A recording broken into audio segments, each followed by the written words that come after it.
तो आइए आपको अपना चैनल पे स्वागत है। हम लोग एनसीईआरटी सीरीज जो चल रहा है उसमें क्लास 7 का चैप्टर नंबर 5 है। टॉपिक के नाम क्या है? जल। आज हम लोग जो पढ़ने जा रहे हैं वो क्या है? जल के बारे में पढ़ने जा रहे हैं। इससे पहले क्लास 6 का पूरा टॉपिक हो चुका है, क्लास 7 का 4 चैप्टर हो चुका है। आज जो चैप्टर हम लोग पढ़ने जा रहे हैं वो है 5वां जल है। चलिए आइए इसको लाइन बाय लाइन हम लोग अध्ययन करते हैं। इसमें कहता है कि जल के बारे में कभी कहता है इसमें कि जल के बारे में सोचने पर आपको मस्तिष्क में क्या चित्र बनता होगा? सोचिए एक बार। आप क्या सोच सकते हैं? नदी, जलप्रपात, वर्षा के रिमझिम, अपने नल के जल के बारे में सोचने लगते होंगे। सही बात है। बच्चे वर्षा के भरे गड्ढे में कागज के नाव बनाकर तैराकर बहुत खुश होते होंगे। जब हम लोग बचपन में क्या करते थे, जब बरसात हुआ, ठीक है, गड्ढा भर गया, उसमें क्या करते, नाव बना करके खूब चलाया करते थे, ठीक है। लेकिन दोपहर तक गड्ढे में जमा जल क्या हो गायब हो जाता था। सोचते होंगे वो जल गया कहाँ चला गया। पहले हम लोग क्या थे, पहले बच्चे थे, उतनी समझ नहीं था, तो सोचे कि जल गया तो कहाँ गया, अभी तो गड्ढे में इतनी पानियाँ थी, इतनी पानी है, वो पानी गया कहाँ, ऐसा हम लोग सोचते रहते हैं। सूर्य के ताप के कारण कहता है कि सूर्य के ताप के कारण क्या हो गया, वो जल वाष्पित हो जाता था, ठीक है। ठंडा होने पर जल वाष्प से क्या होगा, संघनित होकर बादल का रूप ले जाता था। यहाँ से वर्षा, हिम अथवा सहिम वृष्टि के रूप में धरती पर पुनः क्या या समुद्र में नीचे गिरता था। आप समझ सकते हैं। जिस प्रक्रम में जल लगातार अपने रूप बदलते रहता है और महासागरों, वायुमंडल, धरती के बीच चक्कर लगाते रहता है, उस चक्र को क्या बोलते हैं हम लोग? जल चक्र कहते हैं। आइए इसको विश्लेषण पूर्वक हम लोग समझते हैं कि है क्या, ठीक है। कहता है कि देखिए ये पिक्चर आपको दिख रहा है, यहाँ देखिए। कहता है कि ये क्या है, मान लीजिए समुंदर है, ये नाला है, जो भी हो, XYZ, ठीक है। यहाँ से क्या, इसको सनलाइट पड़ता है। जब सनलाइट पड़ेगा तो ये क्या वाष्प होके ऊपर जाएगा, जा रहा है। ऊपर जाने के बाद क्या होगा, ये संघनन होगा और बादल का रूप लेगा, ठीक है। और फिर बादल का रूप लेके क्या, फिर पुनः धरती पे वर्षा होगी, और वर्षा होगा, फिर क्या होगा, पुनः फिर इसी में पहुंचेगा, और फिर इसी से क्या होगा, वाष्प होगा, फिर ऊपर जाएगा। इसको क्या बोलते हैं हम लोग? जल चक्र कहते हैं। क्या कहते हैं इसको? जल चक्र कहते हैं। चलिए अब आ गई है। कहते हैं हमारी पृथ्वी थलसला के समान है, जो जल शताब्दियों को पूर्व उपस्थित था वही आज भी मौजूद है। जिस जल चक्र पर आज हम हरियाणा के खेत में सिंचाई के लिए कर रहे हैं, हो सकता है कि वहाँ जल सैकड़ों वर्ष पहले कहाँ था, अमेजन नदी में हो सकता है। समझ गए बात को? अब यहाँ एक बार समझते हैं थलसला क्या है। थलसला कहता है यह छोटे घर के पौधे रखने का एक कृत्रिम अहाता होता है, ठीक है। थलसला इसमें बताया गया, अभी थलसला में थोड़ा सा ये देखिए। कहता थलसला कैसे बनता है। कहता है कि एक जार ले लीजिए, ठीक है, और जार में 1/4 क्या कर दीजिए, उसमें मिट्टी भर दीजिए, उसे अच्छी तरह से दबा दीजिए। उसके ऊपर ह्यूमस का एक पतली परत भी लगा दीजिए। ह्यूमस मतलब वो जो भी पेड़ पौधे के पत्तियां होता है ना, उसको ह्यूमस बोलते हैं, ठीक है। उसको लगाने के बाद उस पहले सबसे बड़े पौधे उसमें लगाइए, ठीक है। उस चारों छोटे पौधे को व्यवस्थित कर दीजिए, ठीक है। उसमें जल की फुहार के छिड़क के जार को बंद कर दीजिए। पत्तियों और मिट्टी के द्वारा वाष्पित जल को संघनित होकर जल बूंदों के रूप में नीचे गिरता है। वही बोल रहा है कि अब जब भी वाटर क्या होता है, वेपर बनता है, मतलब वाष्पित होता है, तो पुनः क्या करता है, वो नीचे गिरता है, ठीक है। वही क्या हो गया, थलसला, ठीक है। आइए आगे बात करते हैं। हम लोग क्या बात कर रहे थे अभी कि जो पानी अभी हरियाणा के खेतों में किसान उपयोग कर रहे हैं ना, हो सकता है कि वहाँ जल अमेजन के नदी में हो सकता है, क्योंकि वो क्या हुआ, वो वाष्प बन के ऊपर गया, ऊपर वाष्प क्या हुआ, बादल बना, और बादल तैरते हुए मतलब बहुत दूर जा सकता है। इस तरह से क्या हुआ, धीरे धीरे आगे बढ़ते बढ़ते नीचे आया, ऊपर गया, नीचे गया, ऊपर आया, लास्ट में क्या मेरे हरियाणा में पहुंच सकता है पानी, ठीक है। तो यही बोल रहे हो। आगे आइए बात करते हैं। कहता है कि अलवण जल के मुख्य स्रोत क्या है। अलवण मतलब जिसमें लवण की मात्रा नहीं है। तो लवण से मुख्य स्रोत क्या हो सकता है, नदी, ताल यानी तालाब, सोते, हिमनद, ठीक है। महासागरों या समुद्रों का जल क्या होता है, लवणीय होता है। लवणीय मतलब खारा होता है, इसको पी नहीं सकते हैं। उसमें अधिकांश क्या होता है, सोडियम क्लोराइड होता है, जो हम लोग खाने का प्रयोग करते हैं, नमक। ठीक है, ये खाने का उपयोग किया जाने वाला ये क्या है, नमक है।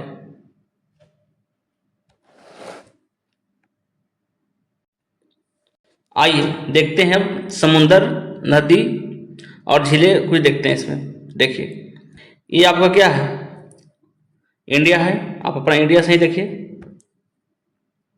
ये क्या है, इंडिया है। ठीक है, इंडिया में तो इसको अरेंज करते हैं। ये इंडिया है, ये बंगाल की खाड़ी है, ये अरब सागर है, ये गंगा नदी है, ब्रह्मपुत्रा है। ठीक है, ये एशिया है, इधर आपको हांगो नदी मिल जाएगा। ये पूर्वी चीन सागर है, इस तरह देखिए कर्क रेखा गुजरती यहाँ से। ये कोरल सागर है, ये आपको ऑस्ट्रेलिया है, इसमें क्या है, डार्लिंग नदी है। ठीक है, ये आपका प्रशांत महासागर है, ये आपका हिंद महासागर है। ये कैस्पियन सागर यहाँ देखिए, और काला सागर यहाँ है। ये भूमध्य सागर है, और ये लाल सागर है, ये क्या है, स्वेज नहर है। ठीक है, ये आपको नील नदी मिल जाएगा यहाँ। ये विक्टोरिया झील है, आप देख सकते हैं। ये कांगो नदी है, ये ऑरेंज नदी यहाँ पर है। ठीक है, ये नाइजर नदी, इसे क्या है, उत्तरी अंटार्कटिक है। ये दक्षिणी अंटार्कटिक है, ये आपको दक्षिणी क्या है, ये दक्षिणी महासागर हो गया इधर। ये अंटार्कटिका अपना बर्फ से ढका हुआ हो गया। ये आर्कटिक सागर यहाँ हो गया। और आगे यहाँ देखिए, यहाँ बहुत सारे क्या झीलें हैं। उत्तरी अमेरिका में बहुत आपको झील मिलेगा। ये विनिपेग झील हो गया, सुपीरियर हो गया, ह्यूरन झील हो गया, मिसिसिपी नदी हो गया यहाँ पर, ये सेल्ट लेक सिटी हो गया,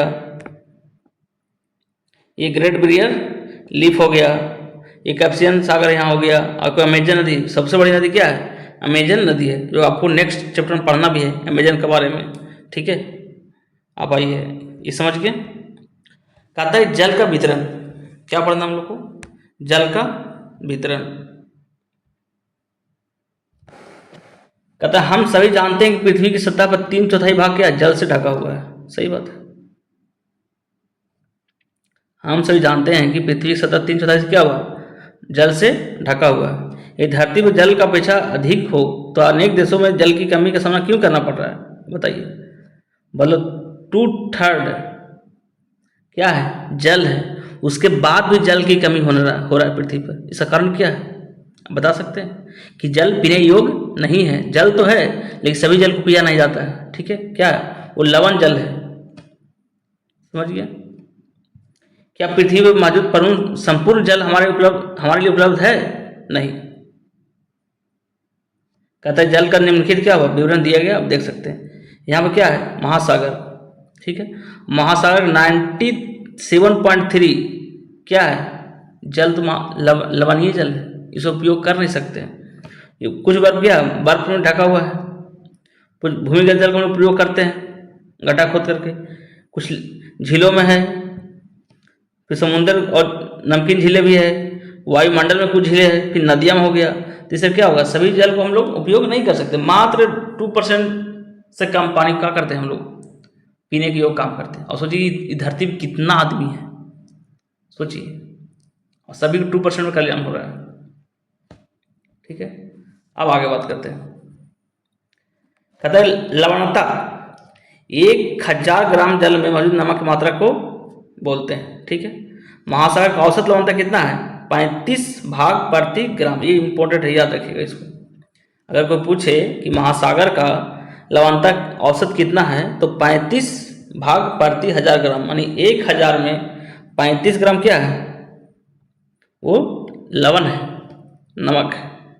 इधर आते हैं। कहता है कि इजराइल के मृत सागर में 340 ग्राम प्रति लीटर लवणता होती है। तैराक इसमें पलब करना यानी तैर पाना मुश्किल होता है, क्योंकि इस नमक का अधिकतम इसे सघन बना देता है। देखिए जहाँ लवण ज़्यादा होगा, ठीक है, वो क्या हो सघन, उसमें क्या तैरना बिल्कुल, मतलब क्या उसमें आपको ऊपर ही तैरते रहिएगा, नीचे जाना मुश्किल हो जाएगा, क्योंकि डूबने नहीं देता आदमी को। ठीक है, ये चीज हो गया। ये कौन सा है, इजराइल के मृत सागर, याद रखिएगा। इजराइल का मृत सागर की लवणता कितना है, 340 ग्राम प्रति लीटर लवणता होती है। ठीक है, इसमें आदमी डूबता नहीं है। कहता है इस साधारण क्रियाकलाप से जल का वितरण को प्रदर्शित किया गया, देख सकते हैं। अब आइए नीचे, ये तो क्रियाकलाप इसको कर सकते हैं, आप देख सकते हैं। चलिए आगे बात करते हैं। जीवन के लिए जल अत्यधिक क्या आवश्यक है। अगर जल नहीं तो कुछ भी नहीं। प्यास होने पर केवल जल ही हमारी प्यास को क्या कर सकता है, बुझा सकता है। ऐसे में आपको क्या, ऐसा नहीं लगता कि आपकी लापरवाही के जल प्रयोग करने से हम बहुमूल्य संसाधन बर्बाद कर रहे हैं। देखिए कितना अच्छी बात बोला कि अगर जल ही जीवन है और जल के बिना आदमी नहीं रह सकता है। इसका मतलब क्या होता है कि जल को जो लापरवाही से उपयोग नहीं करना चाहिए। ये बहुमूल्य संसाधन है, इसे उपयोग करने से क्या होगा, हमारे भविष्य का, हमारे जनरेशन में क्या होगा, पानी का कमी हो सकता है। चलिए ये आपको पेपर कटिंग दिया हुआ है। अब आता है इसमें समुद्री तट पर नंगे पैर चलने में कुछ, यहाँ पर देखिए महासागरीय परिसंचरण पढ़ना है, महासागरीय परिसंचरण, ठीक है, ये अध्ययन करना है।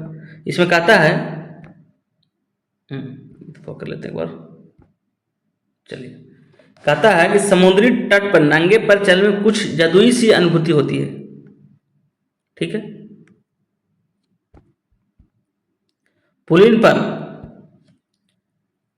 नमक, बालू, ठंडी पवन, समुद्री पक्षी, वायु, लवणीय गंध और लहरों का संगीत सब कुछ क्या करता है, सम्मोहित करता है, मतलब आपको आकर्षित करता है। ताल और झील के शांत जल के विपरीत महासागरीय जल हमेशा क्या है, गतिमान रहता है। जैसे आप देखिए होंगे ताल झील मतलब समझ ना, तालाब और झील का जो होता है ना वो पानी स्थिर रहता है, लेकिन महासागर का जल क्या होता है, हमेशा गतिमान रहता है, इधर से उधर घूमते रहता है, लहरें चलते रहती है, उसमें तरंगे आते रहता है। यहाँ कभी कभी शांत नहीं रहता, ये कभी क्या है, शांत नहीं रहता। महासागरों गतियों को इस प्रकार वर्गीकृत कर सकते हैं, जैसे तरंग हो गया, उसमें ज्वार भट्टा आता रहता है, धराएं आते रहता है, इस तरह से क्या है वो उसमें कुछ न कुछ हलचल होते रहता है। यहाँ कुछ फैक्ट दिया, देखिए कि आप जानते हैं कि 22 मार्च विश्व जल दिवस के रूप में मनाया जाता है। याद कर लीजिए, बहुत इंपॉर्टेंट है, ऐसे एग्जाम में एकदम जनरली पूछ रहता है कि विश्व जल दिवस कब मनाया जाता है, तो है 22 मार्च को मनाया जाता है।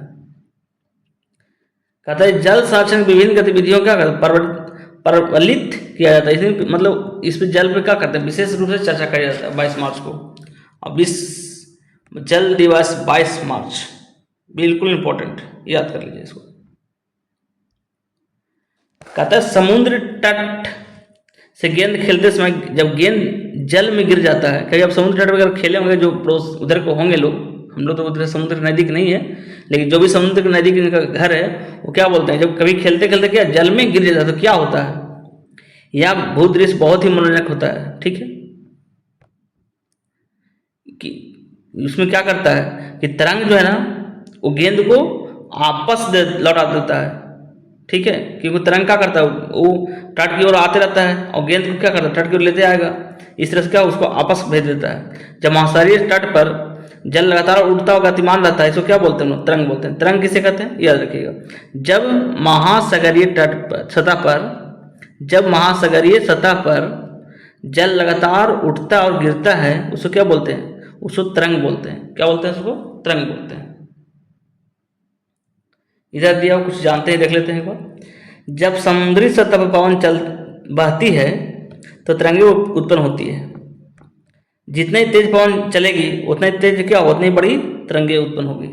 तो नॉर्मल सी बात है, इसमें कोई बड़ी बात नहीं। आइए आगे बात करते हैं। तरंग समझ गए, आगे आते हैं। कहता है तूफान में तेज वायु चलने से क्या होता है, विशाल तरंगें उत्पन्न होगी। बिल्कुल सही बोला, वहां बोला था कि जितनी तेज हवा चलेगा उतना ही का बड़ा तरंग होगा। तो अगर मान लीजिए तूफान में तेज वायु चलेगा तो क्या होगा, तरंगे भी बड़ा होंगे, इनके कारण अत्यधिक विनाश हो सकता है। बहुत सही बात है, जब जितने बड़ा तरंग होंगे उतने पृथ्वी पे आएंगे और पृथ्वी पे क्या करेंगे, विनाश करेंगे। भूकंप हो सकता है, ज्वालामुखी उद्गार हो सकता है, जल के नीचे भूस्खलन हो सकता है, महासागरीय जल अधिक क्या विस्थापित हो सकता है। ये सब क्या है, जिससे क्या होगा, तरंगे उठता है और विनाश का प्रबल चांस बनता है। इसके परिणाम स्वरूप 15 मीटर तक ऊंचाई तक विशाल ज्वारी तरंग उठ सकती है। देखिए क्या बोल रहा है कि जब ऐसे हो सकता है तो 15 मीटर ऊंचाई तक, हम लोग का हाइट जनरली कितना हो सकता है बताइए, और 15 मीटर अगर ऊपर उठेगा तो क्या वो बिल्डिंग भी उसके अंदर क्या हो जाएगा, समा सकता है, जिसे हम लोग क्या बोलते हैं, सुनामी बोलते हैं। समझ गए। सुनामी किसे कहते हैं, वो फिर समझाते हैं। जब तरंग का लंबी हाइट ज़्यादा होता है ना तरंग का, यानी तरंग की ऊंचाई अगर ज़्यादा होगा और जब विनाशक हो जाएगा, वो क्या है, सुनामी है। अब तक का सबसे विशाल सुनामी 150 मीटर मापा गया। आप सोच सकते हैं 150 मीटर तक हाइट तक गया है वाटर। सोचिए, ये तरंगे 700 किलोमीटर प्रति घंटा अधिक गति से चलती भी है। सोचिए 2004 में सुनामी, 2004 का जो सुनामी भारत के तटीय क्षेत्रों में अधिक क्या क्या विनाश हुआ था। आपको मालूम होगा कि 2004 में बहुत बड़ा सुनामी आया था, ठीक है, जिससे बहुत ही क्या हुआ, क्षति हुआ था। खास करके आपको उड़ीसा के तट तरफ सुनामी के बाद अंडमान निकोबार द्वीप समूह इंदिरा पॉइंट क्या गया, डूब गया। आपको मालूम चाहिए कि इंदिरा पॉइंट जो है ना, वो भारत का दक्षिणतम बिंदु है, जो क्या हुआ 2004 के सुनामी में वो डूब गया, समुद्र के अंदर चला गया है। उसको चल के एक बार निकालना पड़ेगा हम लोग को लगता है। आइए 2004 के जो तांडव हुआ था उसके बारे में समझते हैं। कहता है कि 2004 में यानी 26 दिसंबर 2004 को हिंद महासागर में सुनामी तरंगों का एक पोताश्रय तरंगों के कारण अधिक विनाश हुआ। ये तरंगे उस भूकंप का परिणाम थी जिसका अधिकेंद्र सुमात्रा के पश्चिमी सीमा पर थी। याद रखिए कहाँ था ये अधिकेंद्र, कहाँ था, सुमात्रा का पश्चिमी सीमा पर था। इस भूकंप के तीव्रता जो रेक्टर मसला पर कितना 9 मीटर मापा गया था। सोचिए कितना बड़ा भूकंप था ये, 9 मीटर मतलब 9.0 मापी गई थी। आप समझ सकते हैं रिएक्टर स्केल में जो देता है वो 9.0 मापी गई थी, सिर्फ 9 मापी गई थी। भारतीय प्लेट क्या होता है, 12वां प्लेट के नीचे धंस गया था, मतलब प्लेट नीचे चला गया था। मान लीजिए भारतीय प्लेट है और ये 12वां प्लेट है, ठीक है, ये भारतीय प्लेट है। भारतीय प्लेट क्या हुआ, भारतीय प्लेट 12वां प्लेट के नीचे धंस गया था, मतलब ये 12वां प्लेट ऊपर चला गया और ये क्या होगा, नीचे आ गया।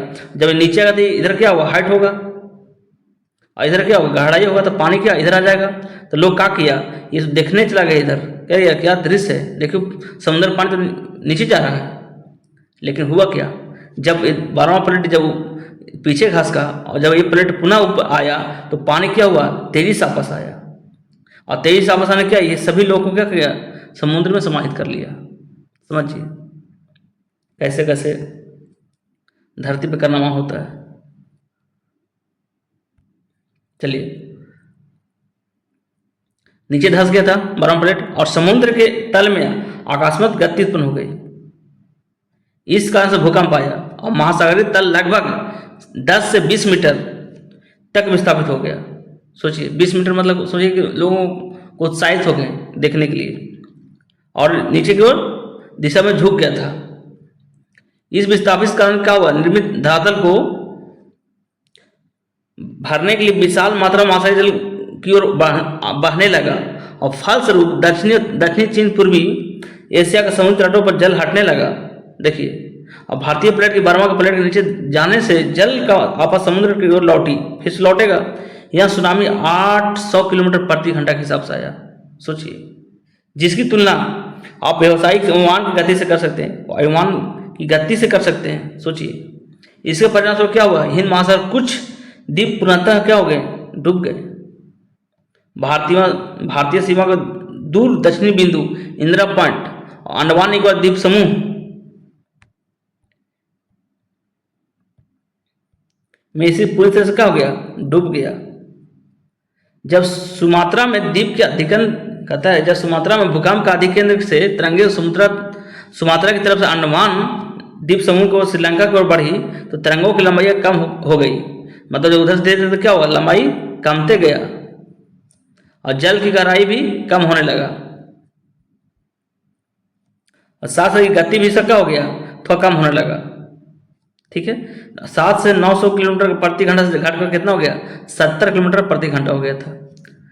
समुद्र तट सुनामी के तरंगे 3 किलोमीटर तक गहराई तक गई थी। सोचिए 3 किलोमीटर नीचे तक गहराई तक गया था, जिससे फलस्वरूप क्या होगा, 10,000 से अधिक लोगों की मृत्यु हो गई थी उस समय, और 1 लाख से अधिक लोग क्या हो गए, घर प्रभावित किया था।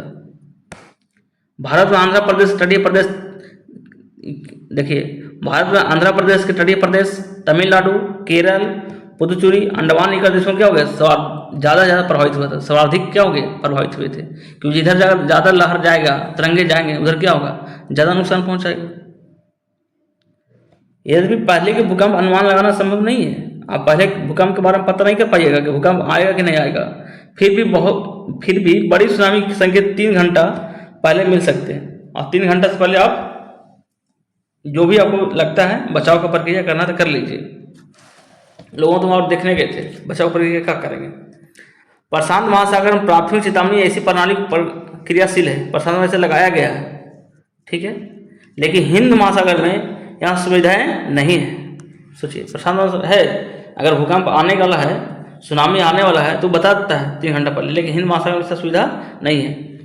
प्रशांत महासागर की तुलना में हिंद महासागर सुनामी कभी कभी ही आती है। अच्छा, प्रशांत महासागर में क्या होता है, सुनामी ज़्यादा आता है, हिंद महासागर में क्या होता है, कभी कभी आती है, क्योंकि यहाँ भूकंपीय क्रिया बहुत ही कम है। क्योंकि आपको जानते हैं वो रिंग फायर कौन है, प्रशांत महासागर है, इसलिए वहाँ भूकंप क्या है, बहुत ज़्यादा आता है। आइए, ये दिखाया गया है कि तमिलनाडु तट पर सुनामी के द्वारा का विनाश देखिए, सुनामी द्वारा विनाश कैसे हुआ था। देखिए, पूरा पानी यहाँ ऊपर चढ़ गया, ठीक है, पूरा प्रलय कर दिया। ये है आपका तमिलनाडु का उस समय 2004 का सुनामी द्वारा क्या विनाश के बारे में बता रहा है। अब आगे बात करते हैं। कहता है कि 2004 में जिस सुनामी से दक्षिणी और दक्षिणी पूर्वी एशिया के तटों पर तबाही मचाई थी, 2004 में तबाही मचाई थी, और पिछले कई वर्षों से सर्वाधिक विनाशकारी सुनामी थी, मतलब इसे कभी आया नहीं था जितना इसमें आया था। हिंद महासागर में निरीक्षण और आरंभिक चेतावनी की प्रणालियों में हिंद महासागर तटीय निवासियों की जागरूकता की कमी के कारण ऐसा हुआ। जीवन और संपत्ति की क्या अधिक क्षति हुआ। लोगों को जैसे लगा नहीं था कैसा हो जाएगा, थोड़ी ना क्या होगा, ऐसा थोड़ा तो होते रहता है, लेकिन मालूम नहीं था कि इतना बड़ा सुनामी आएगा। सुनामी आने का प्रथम संकेत यहाँ होता है, कहता है सुनामी आने का प्रथम संकेत होता है कि तटीय क्षेत्र में जल की तेजी से क्या होता है, कमी आती है, ठीक है। फिर भी विनाशकारी तरंग उठने लगती है, और जब तट पर ऐसा हुआ तो लोग ऊंचे स्थानों पर ना जा करके अचंभे से देखने के लिए तट पर एकत्र हो जाते हैं। आपको बताया ना उसमें किस तरह से लोगों ने किया। इसके फलस्वरूप जब सुनामी का विशाल तरंग आई तो बड़ी संख्या में उत्सुक खड़े होकर दर्शकों में मृत्यु हो गई। सोच लीजिए, जब ऐसा हुआ तो वहाँ भागना चाहिए, उसके बदले क्या किए लोग, और जाकर देखने लगे कि देखते हैं कि ऐसा कैसे हो रहा है। और जब सुनामी आया तो क्या हुआ, उस सब को लेके अंदर ले चला गया कि चलो भाई बहुत देर हो गई तुम लोग का यहाँ रहना। आप देखते हैं ज्वार और भट्ठा। कहते हैं दिन में 2 बार नियम से महासागरीय का जल को उठना और गिरना क्या कहता है, ज्वार भट्ठा कहलाता है, ठीक है। ज्वार भट्ठा क्या है याद रखिएगा। जब महासागरीय में 2 बार नियम से महासागरीय जल का उठना और गिरना, ठीक है, उठना और फिर नीचे गिरना, ये क्या है, ज्वार और भट्ठा कहते हैं। उठने का ज्वार और गिरने का भट्ठा। जब सर्वाधिक ऊंचाई तक उठकर तट के सब बड़े हिस्से को डुबा देता है तो उसको क्या कहते हैं, ज्वार कहते हैं। और जब जल अपने न्यूनतम स्तर तक आ जाता है, ठीक है, उसको क्या बोलते हैं, भट्ठा बोलते हैं। यानी तट से क्या चलता है, वो पीछे चल जाता है तट से। मान ली तट यहाँ है, ठीक है, सपोर्टेड ये तट है आपका, इधर क्या पानी है, ये क्या अगर यहाँ तक चढ़ गया तो ये क्या हो गया, ज्वार। मान ली कि पानी गिर के यहाँ पहुँच गया, ये क्या कहलाएगा, भट्ठा। ज्वार भट्ठा समझ गए, कोई डाउट नहीं होना चाहिए, ये मैं गारंटी देता हूँ आपको।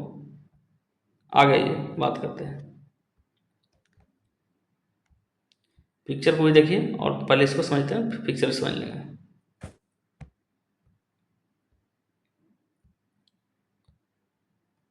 कहता है कि सूर्य और चंद्रमा के शक्तिशाली गुरुत्वाकर्षण के कारण क्या होता है, पृथ्वी पर सतह पर ज्वार और भट्टे आते हैं। समझ गए क्या होता है, सूर्य के और चंद्रमा के शक्तिशाली क्या गुरुत्वाकर्षण शक्ति कारण क्या होता है, पृथ्वी की सतह पर ज्वार और भट्टे आते हैं। जब पृथ्वी के जल चंद्रमा के निकट होता है तो उस समय चंद्रमा का गुरुत्वाकर्षण बल के जल का अभिकर्षित करता है, जिसके कारण उच्च ज्वार आता है। और पूर्णिमा अमावस्या का ऐसा दिन होता है, ठीक।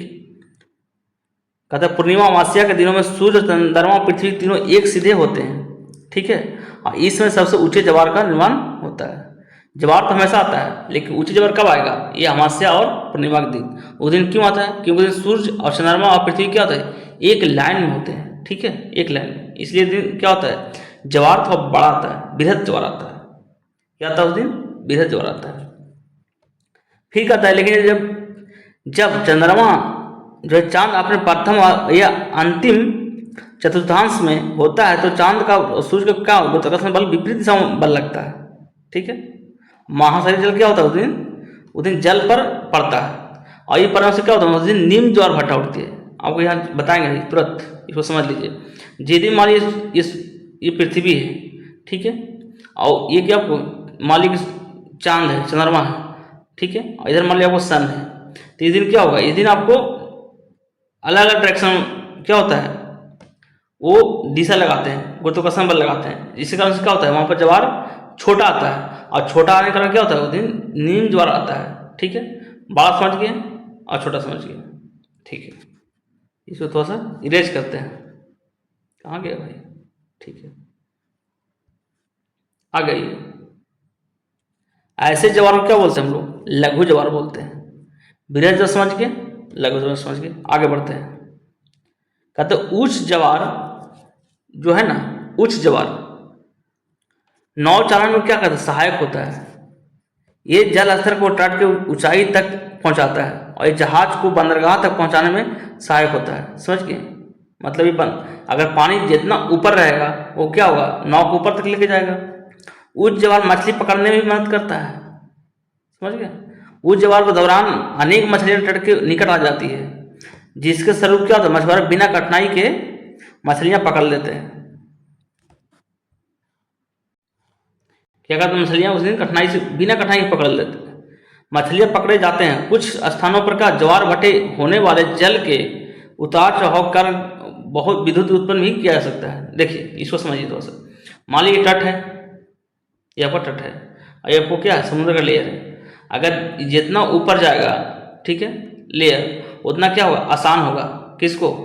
बंदरगाहों पर ये बोट चढ़ाने में, नाव को चढ़ाने में। और उस दिन क्या होता है? मछली भी पकड़ने में क्या होता है? आसानी होता है, क्योंकि मछलियाँ ऊपर आती है तो समुद्र के अंदर उतरने की जरूरत ही नहीं पड़ता है। दूसरे में क्या कहते हैं? विद्युत उत्पादन कैसे सही हो सकता है? देखिए, अगर मान लीजिए कि पानी ऊपर गया, ठीक है, इसको यहीं पे क्या कर दिए हम लोग? रोक दिए ऐसे करके।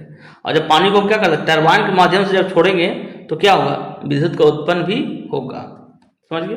आप थोड़ा सा पिक्चर को एक बार देख के क्लियर करते हैं। ये देखिए पिक्चर, ये है लघु ज्वार। अभी क्या बोले कि लघु ज्वार में क्या होता है कि ये मान लिया वो सन है, ये आपको पृथ्वी है, और ये आपको क्या है? सन है, सूरज है। इस दिन क्या होता है? चंद्रमा यहाँ है, देखिए, ठीक है। इस दिन दोनों का डायरेक्शन क्या है? अपोजिट है। एक इधर खींच रहा है, कि इधर खींच रहा है। और जब दोनों अलग अलग खींचेंगे तो क्या होगा भाई? इस दिन लघु ज्वार होगा ही होगा। जब दोनों एक तरफ से लगाएंगे तो बड़ा बल लगेगा और ज्वार बड़ा होगा, और जब दोनों तरफ से लगाएंगे तो ज्वार इस दिन क्या होगा? छोटा होगा। आगे आइए, बृहद ज्वार यहाँ देख लीजिए। बृहद ज्वार में क्या होता है कि चंद्रमा सूर्य क्या है? दोनों एक ही साथ डायरेक्शन लगा रहे हैं, और जब एक ही साथ डायरेक्शन लगाएगा तो क्या होगा? उस दिन ज्वार क्या होगा? बड़ा होगा। ये हो गया बृहद ज्वार। यहाँ भी देख सकते हैं, इस दिन क्या हो रहा है? इस दिन ये इधर डायरेक्शन लगा रहा है और ये इधर डायरेक्शन लगा रहा है, ठीक है। तो इस दिन में क्या होता है? बड़ा ज्वार होता है, बृहद ज्वार होता है। समझ गए? आइए, इधर सब क्लियर है, आगे देखते हैं। अब हम लोग पढ़ने वाले हैं महासागरीय धाराएं। क्या अध्ययन करने जा रहे हैं हम लोग? महासागरीय धाराएं। कहता है कि महासागरीय धाराएं निश्चित दिशा में महासागरीय सतह क्या नियमित रूप से बहने वाला जल की धाराएं होती है। एक बार समझ लीजिए कि क्या बोलना चाह रहा है। कहता है कि महासागरीय धाराएं जो है ना, वो निश्चित दिशा में महासागरीय सतह पर नियमित रूप से बहने वाली जल की धारा होती है, ठीक है। एक निश्चित दिशा से बहती है। महासागरीय धाराएं गर्म या ठंडी हो सकती है। समानता गर्म महासागरीय धाराएं भूमध्य रेखा से निकट से उत्पन्न होती है एवं ध्रुवों की ओर चलेगी। ये मालिक आपका यह समझाते हैं आपको, कहाँ देखें, ये देखिए मालिक क्या है? ये आपका पृथ्वी है, ये आपका 0 डिग्री है भूमध्य सागर। अगर जो गर्म धारा है वो क्या करेगा, इधर से इधर जाएगा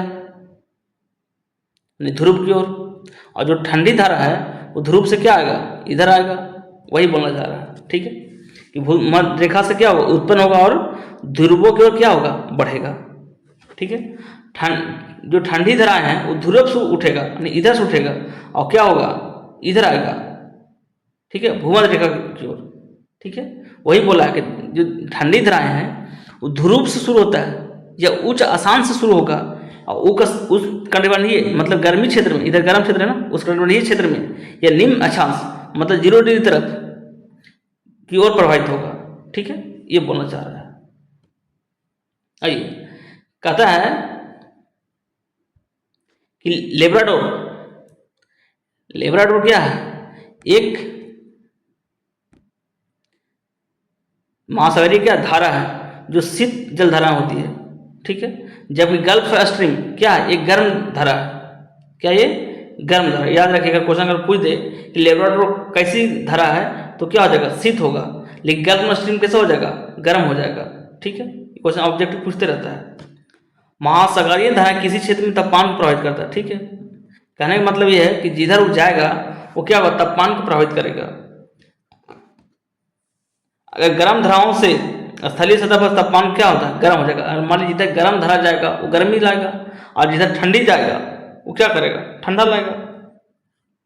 जिस स्थान पर गर्म और शीत जल धाराएं मिलती है वो स्थान विश्व में क्या, मछली पालन की बहुत उपयोगी जगह बन जाता है। सर्वोत्तम मत्स्य क्षेत्र बन जाता है। जापान के आसपास और उत्तर अमेरिका के पूर्वी तट के इसके कुछ उदाहरण दिए गए हैं। आइए यहाँ अध्ययन करते हैं अब धारा के बारे में। आप देख सकते हैं गर्म धारा और ठंडी धारा, तो इसको जूम करते हैं, आपको दिखाते हैं। राइट, ये आपका क्या है, 0 डिग्री है। ठीक है, 0 डिग्री है। यहाँ पर देखिए इधर से जो भी करंट क्रॉस करेगा, ठीक है, इसको थोड़ा रेड करते हैं, इधर से जो भी करंट क्रॉस करेगा वो क्या होगा, गर्म धारा होगा। जैसे मैं ये लिखा हुआ गल्फ स्ट्रीम, आपको जो बताया था ना बुक में, वही दिखाते हैं आपको। ये क्या है, गल्फ स्ट्रीम, ये कैसे धारा है, गर्म जल धारा है। ठीक है, ये कैसा है, यहाँ देख लीजिए, ये है कैरेनिच धारा, और देखिए ये कैलिफोर्निया इधर ठंडी जलधारा। अलास्का क्या है, ये गर्म जलधारा है, याद रखिएगा, अलास्का कैसी धारा है, गर्म जलधारा है। ये देखिए हम्बोल्ट ठंडी धारा है, और देखिए ब्राज़ील की धारा हो गया, इक्वाडोर हो गया, ये हो गया वेनेजुएला धारा हो गया, ठंडी है। और आइए इधर दिखाते हैं आपको, और यह अवलास की धारा गर्म धारा है। क्रोएशिया धारा कैसा धारा है, आप देख सकते हैं यहाँ गर्म धारा है। ये आपको बता ना लेब्राडोर, देखिए लेब्राडोर कैसी धारा है, ये ठंडी जल धारा है। ठीक है, तो इस तरह से आप एक बार इसको अध्ययन कीजिए और इसमें थोड़ा कुछ पॉइंट को याद रखिए, क्योंकि वो क्वेश्चन हमेशा ऐसे क्वेश्चन पूछते रहता है। ठीक है, कहते हैं जहाँ गर्म ठंडी जलधारा मिलती है वो कुहारे का मौसम बन जाता है। समझ रहे हैं, जहाँ गर्म और ठंडा मिले तो क्या होगा, ऐसे कुहासा बनेगा। इससे फल क्या होता है, यहाँ पर नाव चालन में क्या होता है, बाधा उत्पन्न करता है। ठीक है, अब यहाँ के बाद आपका अभ्यास क्वेश्चन दिया गया है, जो खुद से देख लीजिएगा, बाकी कुछ है नहीं, छोटा चैप्टर था। चलिए, आज ये कैसा लगा चैप्टर कमेंट में जरूर बताइएगा, और चैनल को सब्सक्राइब जरूर कीजिए, क्योंकि इस तरह से वीडियो हम आपके लिए तब तो ले कराएंगे। ठीक है, और लोगों को शेयर भी कीजिए इस वीडियो के बारे में, आपको पूरा एनसीईआरटी हम पढ़ाएंगे बिल्कुल। ठीक है, तो जय हिंद दोस्तों।